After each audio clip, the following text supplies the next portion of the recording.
Welcome to the Salmon Runs YouTube. Enjoy the video. We will make a QR code that points to your Word file with an easy method.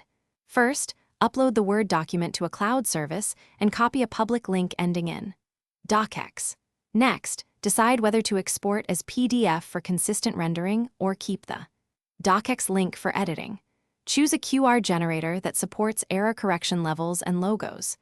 Pick Error Correction Q for 25% redundancy if you plan to overlay a logo. Prepare a 512 by 512 pixel export for high-quality printing. Open a reliable QR generator and paste your public docx or PDF link into the URL field. Select Error Correction Q for 25% redundancy to protect scannability when adding a logo.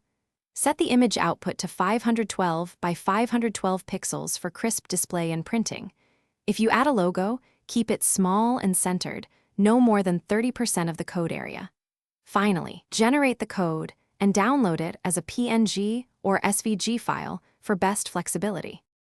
Test the QR code immediately by scanning with 2 different devices and 2 apps.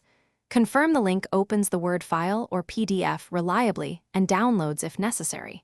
For printing, export at 300 dpi and keep a minimum printed size of 3.5 inches square for easy scanning. Use PNG for online sharing and SVG for vector printing or resizing without loss. If scans fail, increase error correction or reduce logo size and retest until all devices read the code successfully. Thanks for watching. Consider subscribing if we helped you.